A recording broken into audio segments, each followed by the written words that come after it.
topics today have interested me for a long time. And the fact that Tim was here at our breakfast this morning, by the way, that breakfast takes place at the museum. It takes place every Thursday morning at 7:30 in the morning.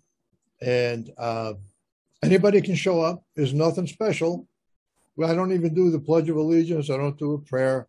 All I do is open up the meeting, and actually everybody starts talking before we get there. I have to bang the gavel, or sometimes it's something else. But then we're off and running, and it's a lot of fun. The things we learn, it's just, I'm always surprised at the knowledge that people have who come to the breakfast. Some really well-spoken, well-meaning, knowledgeable people. So if you've never been there, it's $5 to come to this meeting, and we provide a really great breakfast of donuts and coffee. What? You want something else? We used to. We used to have bacon and eggs and potatoes, all kinds of good stuff. But those days have gone away. Now, there are some things that I always like to follow. And I'm going to kind of go through a couple of those real quick here. You know, you really have to read the paperwork that people send you. As an example, I want to talk a little bit about arbitration here. You know, the courts were getting so crowded, they didn't have enough judges and juries to handle all the cases. And you have to ask yourself, why was that, Andy?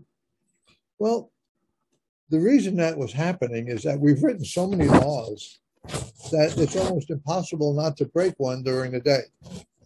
And I almost can guarantee you, anyone who's out there,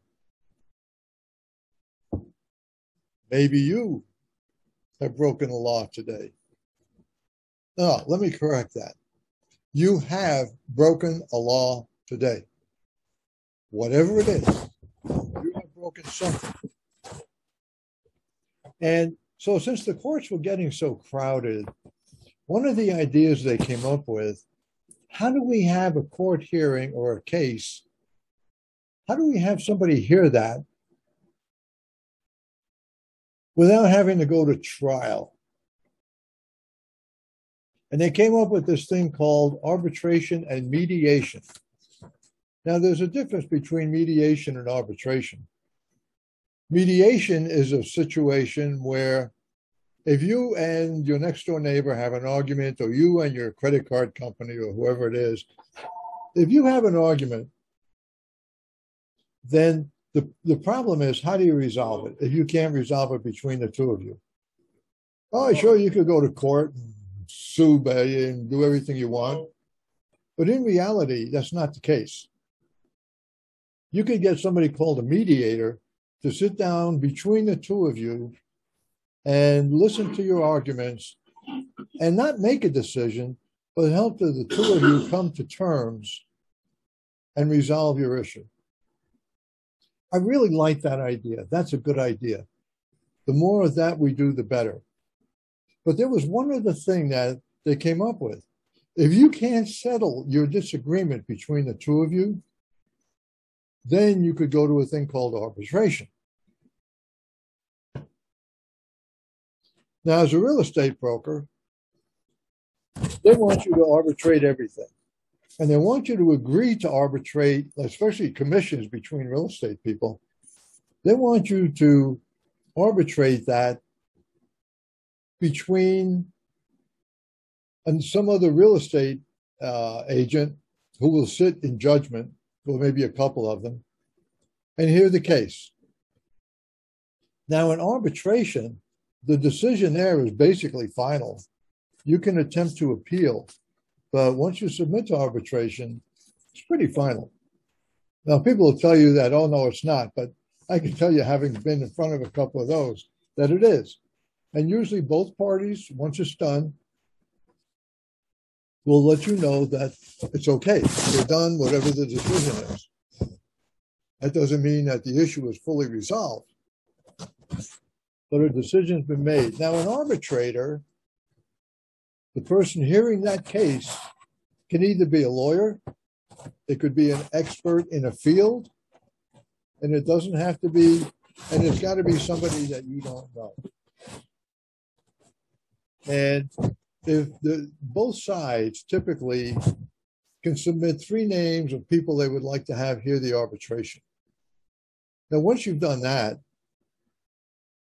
if you can't decide between the two of you to agree on somebody, then the American Arbitration Association, through their rules, will pick one for you. You do not want to do that. And the arbitrator doesn't always have to follow the law. Many arbitrators can use their best judgment. And usually what you'll hear is, you know what? If nobody's happy with the results, that's a good decision. I don't like that. I want to have the truth, what's right and what's not. So when an arbitrator hears the case, they will be the decider. And typically you'll have to sign paperwork prior to the arbitration that you'll accept the arbitrator's decision. Doesn't mean you don't have some alternatives, but boy, they're really limited. Now, in my dealings with my credit card company and my life insurance company and so forth, will occasionally send me some paperwork that I will read. Oh, you say you don't read the paperwork? Well, I think you should, because that's when you find out what's really going on. So I got this last week from Transamerica, where I have some life insurance. And the issue came up about arbitration, which is why I was talking about it now. And it says that you could opt out of arbitration. Now, I kind of like that idea, but if you didn't read the paperwork, you wouldn't know that. You can also opt out about their limit or sharing of data with affiliates for marketing by their affiliates, and it's described in a page and a half prior to that. No wonder nobody reads this stuff. It's so dry, so boring. Most of the things that can screw up your life are pretty boring if you don't pay attention to them. And you can either do this by phone or you can go online and you can opt out. My credit card company actually sent me new terms and conditions. And you know, that's usually in smaller print, maybe 8-point. I read it. And in it, they said if I would send them notice that I did not have to participate in arbitration. I sent it, but I never got a response back. I'm assuming that we're okay. Arbitration is a way of going to court and resolving an issue. But you're going to start to find out, if you don't know already, that if you don't agree to arbitration early before you know the issue, the company may not want to do business with you. And if you go against a large company like MasterCard or Visa or one of those, you're just a little guy. Where are you going to find the money and the lawyer to go and argue your case? You want to do it yourself? In some cases, that's a better idea. In the past, I've gone both ways. And I'm talking about legally. And in one case, my first time, I hired a lawyer. And I really don't think he was a good lawyer. But when we got done, there was sort of an agreement between, well, let me explain what happened. Real estate people have E&O insurance, errors and omissions. And I had a discussion with the company before I signed on for their policy that I would have control over whether we settle or whether we go to court. And they agreed. So here comes another fellow who had been an appraiser, and he was a real estate agent who lived in the neighborhood and bought a house that looked like it was in good condition. And there was no public record, but the house had been sinking a bit and had been jacked up and fixed. No records at the city, nothing. But this guy must have known, especially if he used to live in the neighborhood. The day after the closing of escrow, he files a complaint that he discovered that the next morning when he went to the house, he discovered it had been sinking and they had done work. There, like I say, there was no aerial photos of it and nothing to even indicate other than his word and the testimony of an inspector that he hired after the close of escrow. So we went to arbitration. At least they hoped we went to arbitration. They thought he was going to win. And I told the E&O company that they wanted to settle for $35,000 in damages. And I told them I didn't want to settle and that they had given me the power to make that decision because I had to pay $5,000 deductible and I didn't want to pay that, not in this particular case. So we argued back and forth, and I got to the point where I told the company, I said, look, you want to pay him $35,000. I don't want to see him get it because of his background knowledge and all the other things that indicate that he was scamming me. So you pay me the $35,000. I'll give you a release of liability for any and all circumstances regarding this, and I'll go to court. They didn't want to do that. The solution to the E&O company was, we'll waive the $5,000 you have to pay. We're going to pay him off and we're done. Now, my attorney was amazed that that happened. But it did. And the reason the E&O company did not want to go to court, they really don't want to have to go and argue a case where they might lose. In arbitration, there's no public record. There's no publication of the proceedings. And basically, it's a secret court. So if you're thinking that maybe arbitration is a good idea, you ought to talk to me before you go or agree to it. And you should never agree in advance that you will arbitrate an issue until you know what the issue is.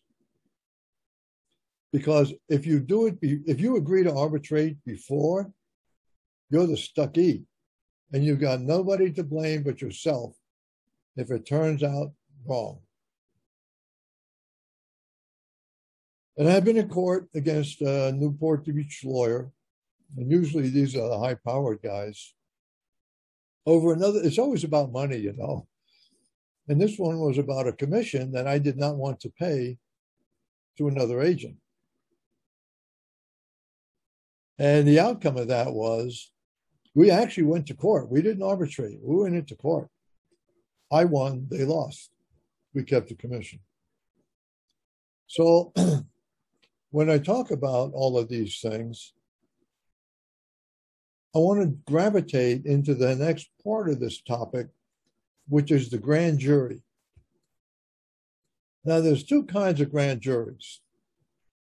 Was that a good segue or what? I'll have to ask my wife when I see her. There were two kinds of grand juries. I'm sorry, two kinds of juries. There's a grand jury and a petite jury, or petit, or however they want to pronounce it. The typical jury that you read about in the newspaper is that petit jury, or let's call it a petite jury, because that's kind of more in keeping with our current language. Usually made up of 12 jurors who can make a decision on whatever the issue happens to be. And jury selection has gotten to be really kind of screwed up because if somebody saw something about what happened in the newspaper or they heard it on the radio. All of a sudden, they don't want those people as jurors because they know something. They want somebody who's totally got a blank mind that they can fill with their trash. And you cannot always believe what a lawyer tells you or what the police tell you, because they have the right to lie to you to get the truth. Wow, what a statement that is. I'm probably going to hear about that one. There is the grand jury. Now, a grand jury is different. You know, when they pick this petit jury, they get a group of citizens to come in and they get interviewed by both lawyers, and then the lawyers get to pick who they want to sit on the jury. Now, they're looking for one or two things. Well, maybe some others too, but basically, do they see a juror that they think might be swayed by their arguments for their client? Or do they see somebody that doesn't like their client or would not like it for whatever life experiences they have? Or are they the wrong color? Are they yellow or black or white or blue or green or whatever their color is?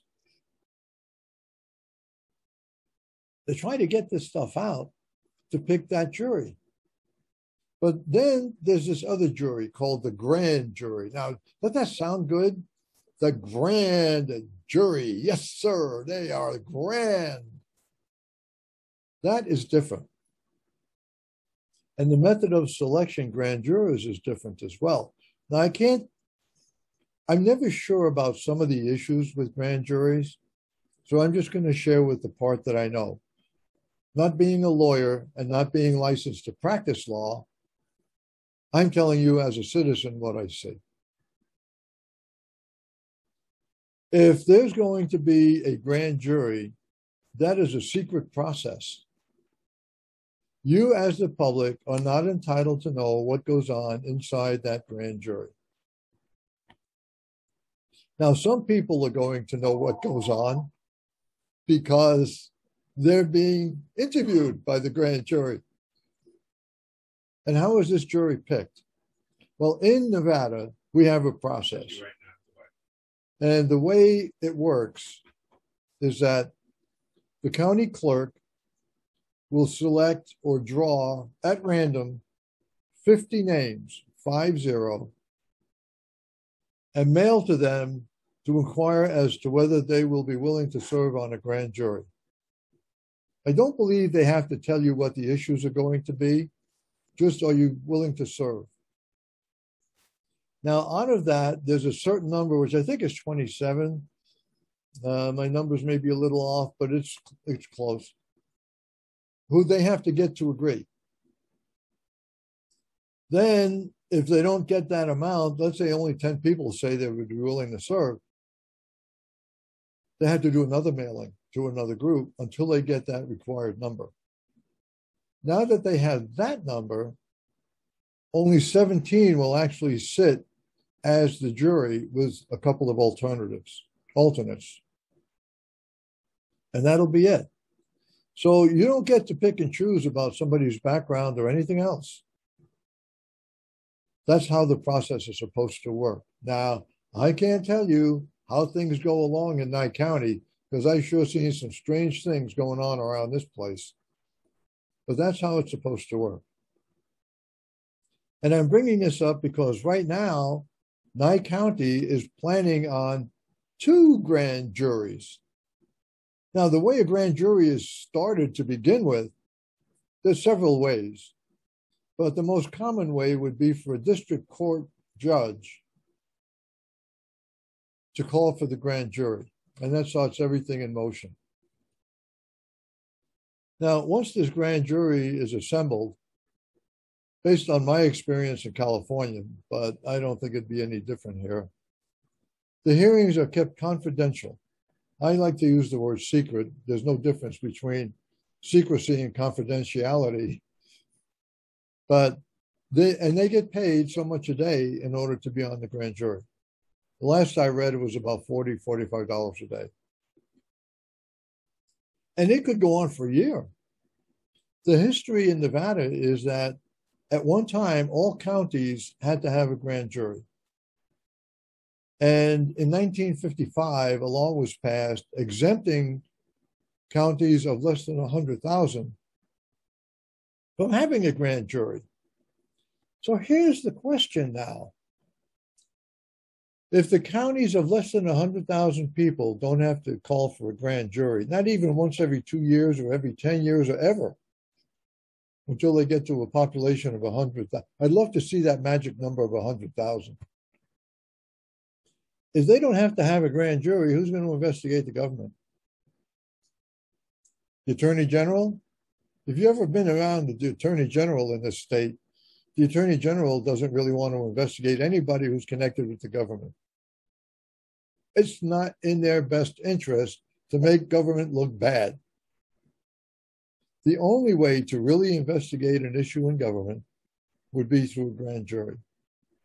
So now that Nye County has called through one of the judges for a grand jury, one in Tonopah and one in Pahrump, you got to ask it, and I've asked around, why 2 grand juries in one county? Typically, to the best of my knowledge, it's always one grand jury for the county. I'd like to know, what is so special about having to have 2 grand juries? Why can't one grand jury hear, if it's 2 different issues, why couldn't they hear both issues? I don't think there's anything in the law that would stop that. So let's say you get to sit on a grand jury. This is a part I kind of like about the grand jury. Grand jury has more power than a regular jury. You know, a regular jury can't demand to call a witness or to go on a field trip to look at things. But people on a grand jury can actually ask questions of the witness. They can actually have documents subpoenaed. There are a lot of powers in the grand jury if they decide to exercise them that a regular jury can't do. That's why it's called the grand jury.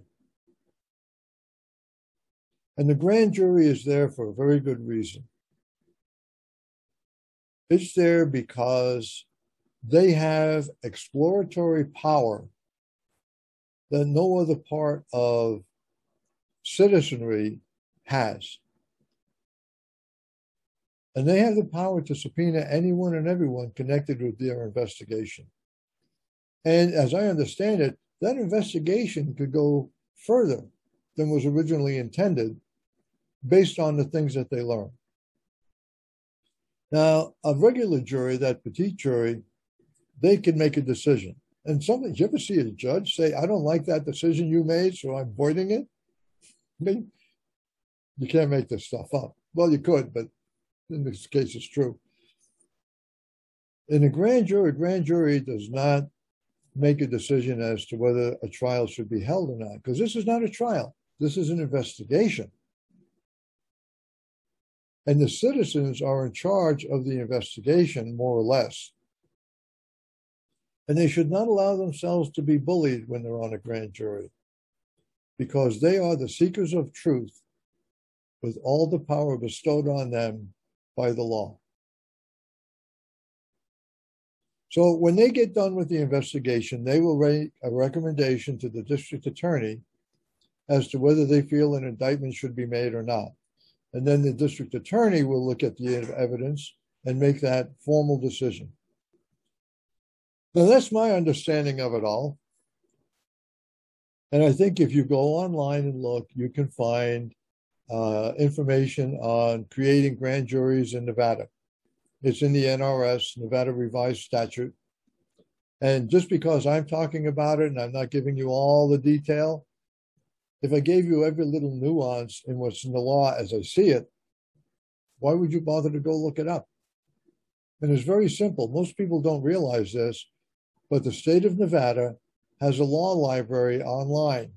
And if you go on the state's website, you can find the law library online, and you can just go on a Google search and put in NRS Grand Jury Nevada. And you'll get the NRS, the Nevada Revised Statute. You can go look at it then. And don't trust anything I tell you. Never trust anyone, anything that they tell you. Always look for yourself. That's how we get smarter and more knowledgeable about what goes on in our lives. So, I don't have much more I want to say about that issue, but I do have this thing in front of me that had to do with arbitration with my credit card. And they tell you, you or we may arbitrate any claim, dispute, or controversy between you and us arising out of or related to your account, a previous related account, or our relationship. And they call these the claims. And if arbitration is chosen by any party, neither you nor we will have the right to litigate that claim in court or have a jury trial on that claim. So be very careful if you think you're saving money with arbitration. I had one arbitration where I had a lawyer, and he cost me $30,000, and he didn't know what he was talking about. I was sorry I hired him. I should have done it myself. So they have an explanation in here about how it works. And their explanation is not much different than mine. There are individual claims can be filed in small claims court. They're not subject to arbitration as long as the matter stays in small claims court. Now, I kind of like this idea. There may be a time when you want to arbitrate something, but the time is not before you know what the issue is. The time is when you find out what the issue is. Then you can make a rational, maybe good or bad, but at least a rational decision. So the way I see it is, if you go to court, as busy as the courts are, I wouldn't be surprised to hear a judge say to you, before we get into trial, can I encourage the two of you to arbitrate this issue rather than going through a lengthy court trial? That would be the time to agree to do that. Now, in my document that I got from the credit card company, it says they won't initiate arbitration to collect a debt unless you choose to arbitrate or assert a claim against us. So either side can decide they want to arbitrate depending on who's on the circumstance. And I like that. And you should know that. Even if you've previously signed an agreement that you will arbitrate all issues, not according to what they're saying here. And that's the most important thing I think that you will find. If you get something in the mail, I think you should look at it and look for the arbitration clause and understand what that really means to you, because if you make a bad decision about this, about trial or anything else, it could damage you for a long time on your credit and other issues. You lose a lawsuit, it's going to show up in the credit report. Depends on the issue, too. I mean, if you went to jail just because you murdered somebody, I don't know if that's going to show up on your credit report. But if you stole $1,000 from the bank, probably that might show up. Okay, so we did not discuss all of that this morning at breakfast, by the way. But we did get into a couple of things. And I've talked about water a number of times. Now I want to change the subject here. By the way, I got to tell you, you ever go to a meeting where the subject seems to bounce all over the place and everybody's talking about different things and it doesn't seem to be consistent in any way? Years ago, it used to happen like that at the breakfast. So a couple of years ago, a lady named Katrine Romanoff, who comes to the breakfast, she suggested to me that we need to have some order. So we get on a topic and we stay on that topic and not go to some other topic and then come back to the first one, et cetera, et cetera. And she suggested, what if when you raise your hand to speak, you put up one finger? That means you're going to talk on the topic. So the moderator can look out in the group and see the one fingers that are up. And if somebody, and that way we can really finish the discussion. Maybe it's water, maybe it's the law, maybe it's commissioners, who knows what it is. But at least we'll finish that discussion before we go on to another topic. Now, the other side of that coin is if somebody puts up 2 fingers, that means that they want to change the topic. And that's good, because now we know whether we're going to continue the first discussion to finalization. And the moderator can always decide that the 1 fingers are done because we're just restating things with repetition. Then we go on to another topic. And I can tell you, I've heard from, and this really works very well, by the way. If you do meetings and you're a moderator, you should use this because it works very effectively. And as I said, like in the beginning of today's show, when we have a meeting, I don't do the Pledge of Allegiance because I assume everybody at the meeting already believes in it. And I don't do a prayer because most of us have religious beliefs. And in our hearts and in our minds, we want the best outcome for the meeting. I don't have to say it, it's a given.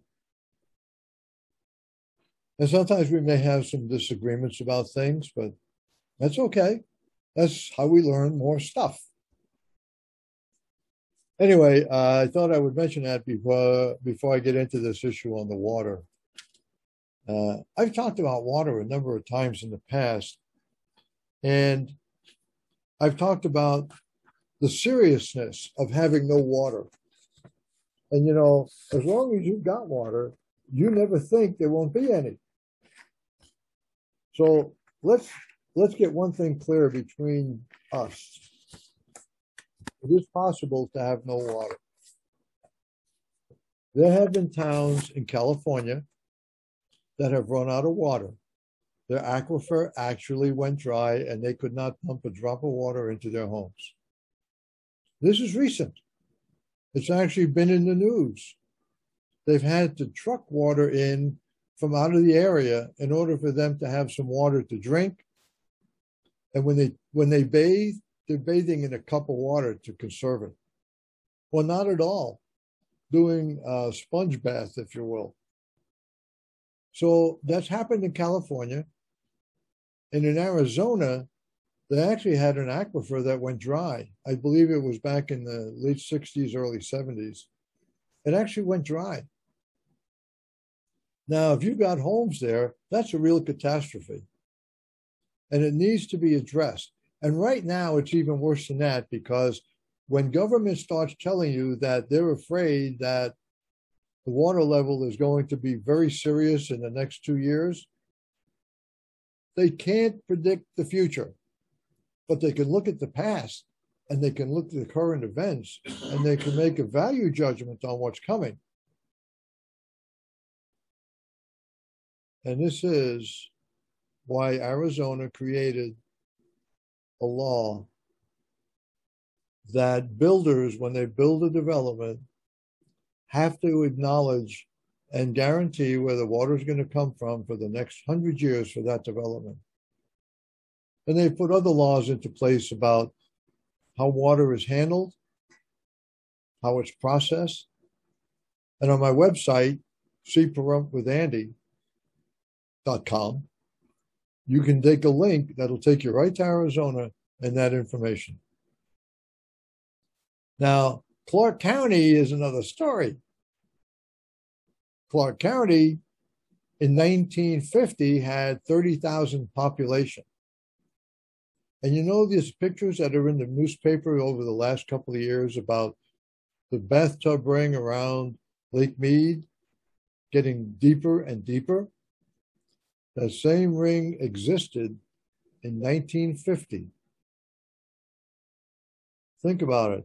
30,000 population, they had an issue then. What made them think that that issue would not happen again? And now they've got over 2 million people. The use of water, the question of using water is, how fast will it be replenished versus how fast are we using it? Now, that's kind of an introduction to what I want to tell you about today. I I was working at home, setting up a home studio for some things I want to do. And I have a lot of bookcases in my garage. So I had to move one of them. And while I was moving the things around, a book fell out of my bookcase. Now, this is not, it wasn't in the bookcase normally vertical. It was sitting on top of some books. And it fell out. Now, I have Tom Bucco's water report from 2002. I have 2 copies. And he was the Nye County hydrologist. But this one was different. I was just going to put it back on the shelf, and I thought, what the hell is this? And it turns out this was written in 1975, and it was called The Groundwater Storage Depletion, which means it's going away, in Pahrump Valley, Nevada, 1962 to 1975. That's what this study was about. It's got maps. It's got documentation. It's got an abstract about what was going on. And they have numbers in there about acre feet of water. Now, I'm going to tell you the numbers today are a little different than what they showed then, because maybe we got a little bit better at estimating. Or maybe we just wanted to have something else. But I'm going to read you what it said in the introduction and the purpose of this study, because it's important. We live in a recharge aquifer. In other words, there's a certain amount of water coming in and a certain amount of water being used or going out to other places. And this study was made in cooperation with the Nevada Division of Water Resources, the Department of Conservation and Natural Resources, and it evaluates the effects of groundwater withdrawal from the period February 1962 to February 1975 on the depletion of storage of water in Pahrump Valley. The study updates an earlier report by a fellow named Malmberg in 1967, which indicated an overdraft on the groundwater system of about 13,000 acre feet per year during the 4-year period from 1959 to 1962. Since that time, pumping has increased substantially, and large tracts of former agricultural lands, which means farms, are being subdivided for residential development. The concern about the effects of sustained overdraft on a valley that contains permanent residential development is the basic reason for this study. And why is this important? Because lately, I'm talking about since I moved here, we have been adding homes at an unrealistic growth pattern for the amount of water available. So it goes on to say this.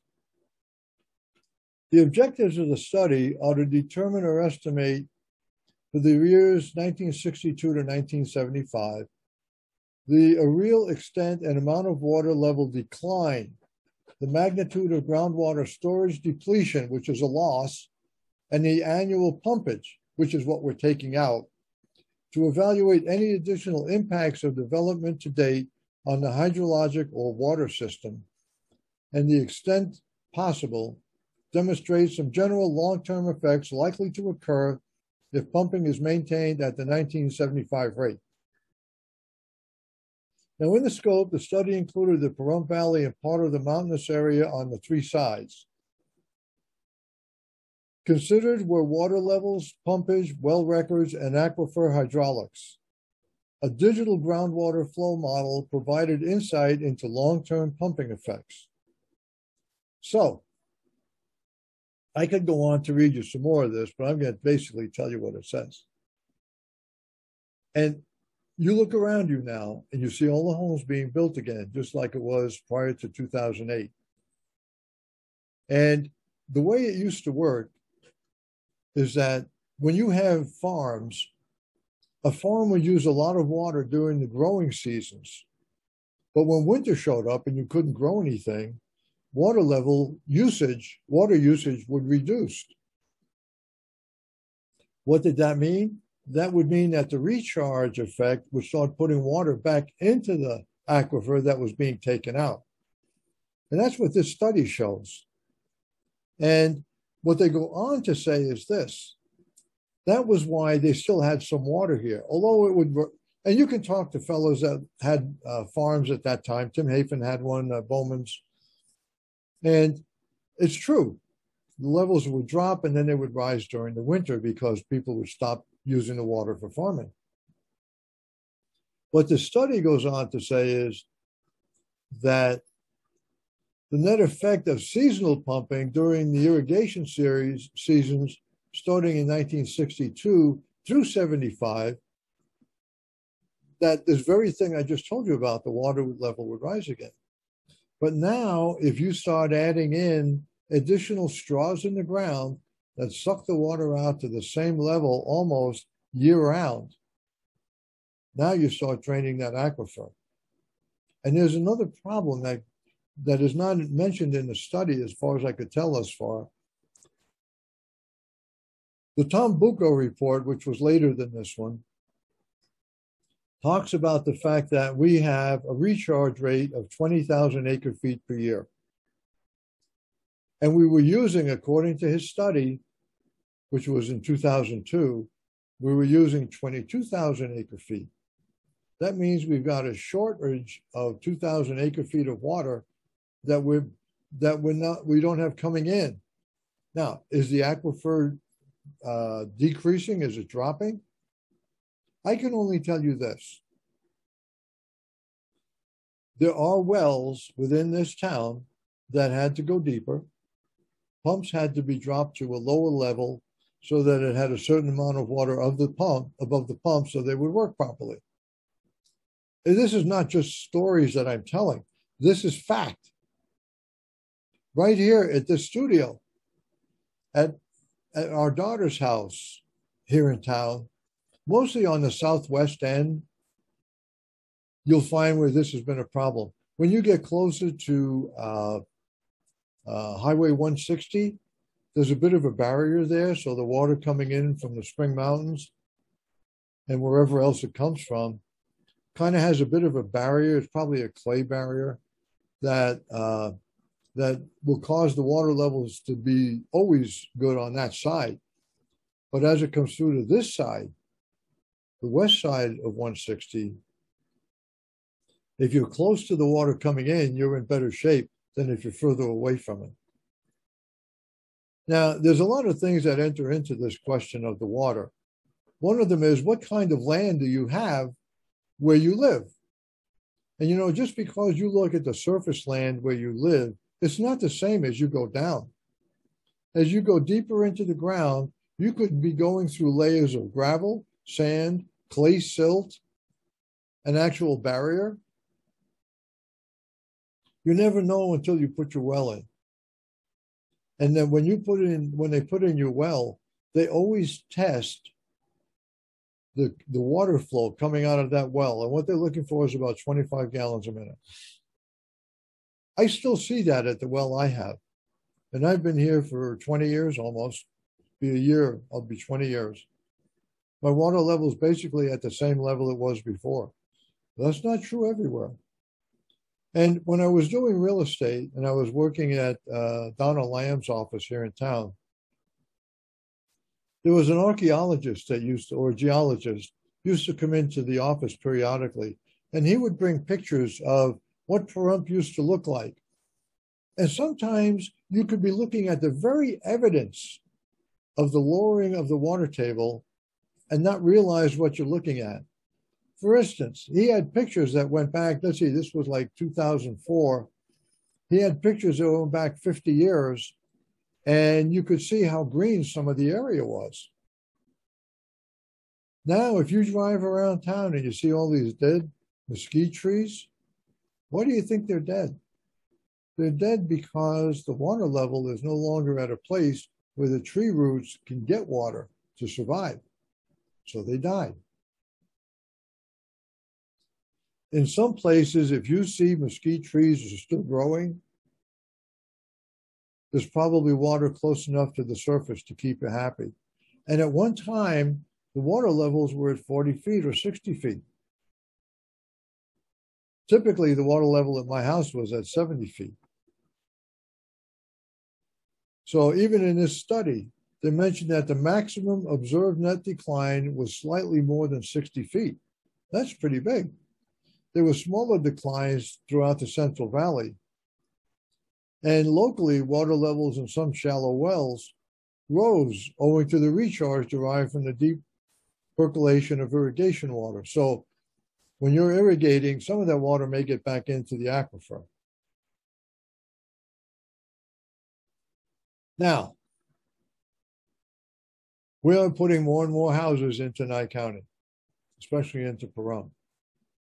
And I don't care where you get your water, whether you get your water from the water utilities that are in town, or you have your own well.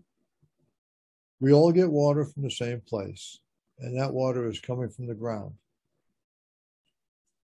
And we need to really be aware of this issue, because think about it. What if they build, and they're projecting 80 to 100,000 homes they want to build in Pahrump. We're right now at, I don't know, last time I looked, we had 11,000. We're probably at maybe 13,000 homes right now. So a population of 80 to 100,000 means a lot more homes, a lot more water usage. And that water usage will be continuous day after day after day. And according to this study, that's the serious part of residential development. As they said, and I'll read it again, the concern about the effects of sustained overdraft in the valley of the water that contains a permanent residential development is the basic reason for this study. You have not heard anyone mention this to anyone. And quite frankly, even if we've mentioned it amongst ourselves, we've never had a study to show that they actually did the work. Now, Amargosa Valley, as I understand it, has about 4,500 acre-feet of water. So I want to pursue this issue of the development because for some reason, commissioners in Nye County think that if you own land, you have a right to develop it. They could be right. But if you want to build something, you have to go through planning to build it. If they don't want you to build it, they won't, and they don't like your plan, you ain't building. So that brings the question, and it came up at breakfast this morning. Why aren't we talking moratorium on construction until we figure out the real water issue? If we're into a long-term drought, is there a chance that the water here may become a serious issue? It isn't yet. It's becoming serious in Clark County. And if you can have a moratorium on, maybe you can't have a moratorium, but maybe you can just limit the amount of homes that can be built. The argument that you get all the time is that, well, if you own the land and you bought it, you have a right to put on it what you want. That's not the case. It's not true. It's a lie. You cannot build whatever you want where you want. There are issues about zoning, which we never had until some screwballs came in from California to tell us how to zone.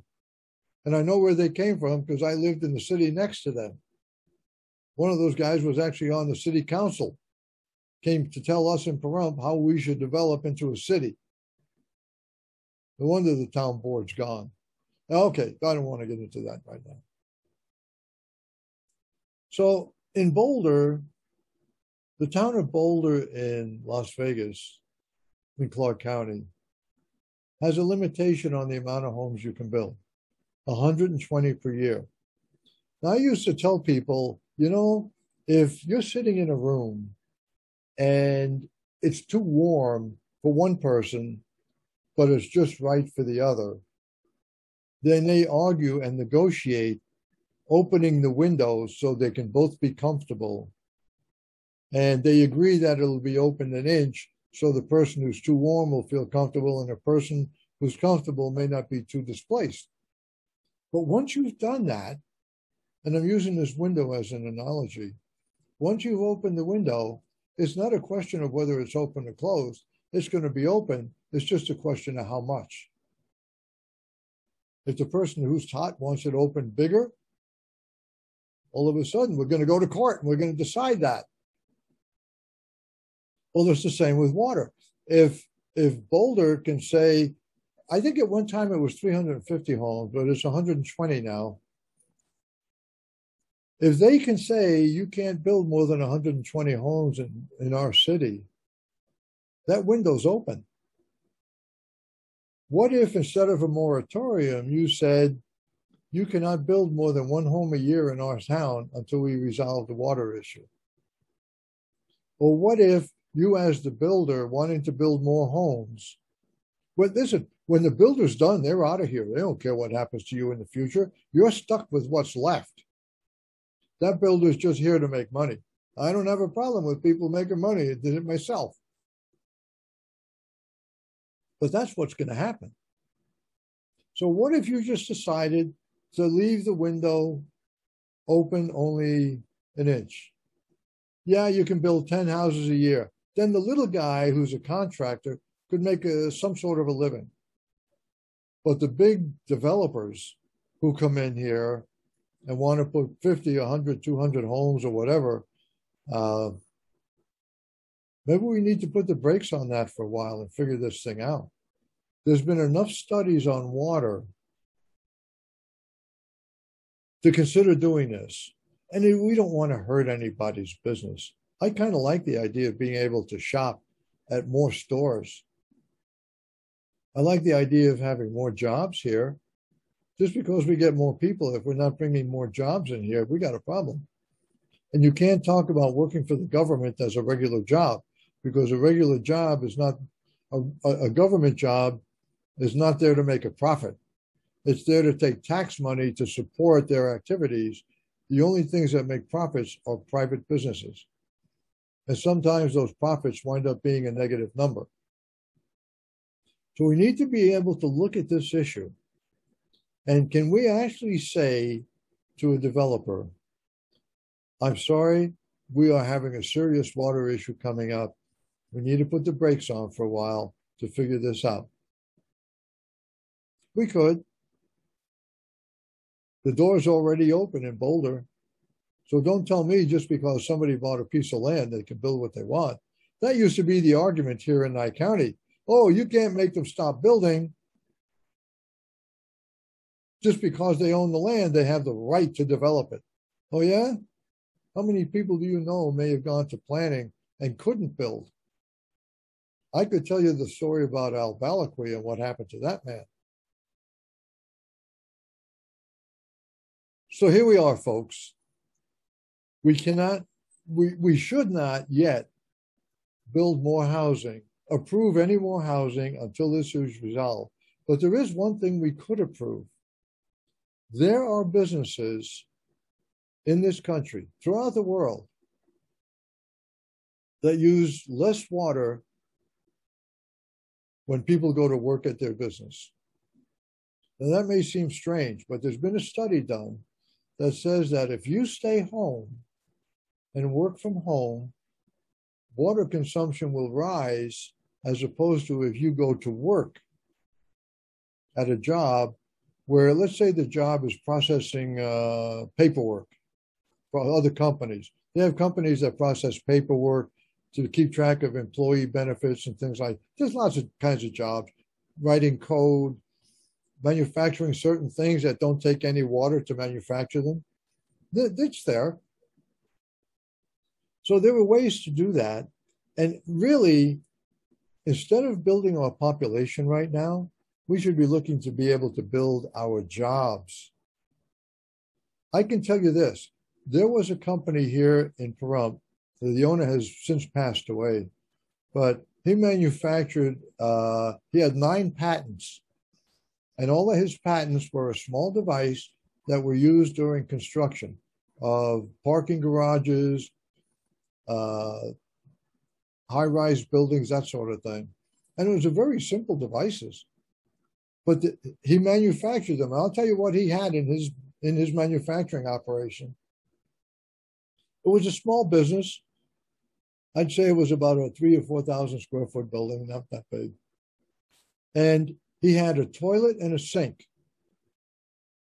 No other water existed in that business.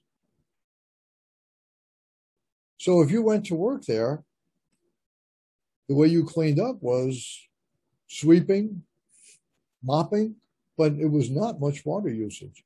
That's the kind of thing I think we should be looking at. Talk to your commissioner. See what they have to think. There's another business that we could be looking at here, and I think Nye County is in a great position to do this. We could look at building a thorium reactor. We have a thing called the Science and Technology Center that the commissioners bought several years ago. It's up on Highway 95 out there in Amargosa area, in a little area called Lathrop Wells. And it was called the Science and Technology Center, I believe about 80 acres. And it has not been used for any science and technology since they bought it. One of the county managers prior to Tim Sutton thought it was a great idea to use it to process gold. That didn't work out. And since when is processing gold science and technology? That's a business that's already known how to do that for years. Almost from the beginning of time in the Bible for gold. This is a time in our lives when we really need to pay attention to these things, and we should. Some of us are, and some of us are not. If you're in the are nots, you're responsible for what happens because there aren't enough of us who are making noise about this issue of water. So with that, go out and buy some bottled water because that stuff doesn't have any standards. And this has been Andy Alberti on the Andy Alberti Show. Tomorrow you will have Lou Baker at 4 o'clock. And I am being chased out of here. So I'm out of here. You guys have a great weekend.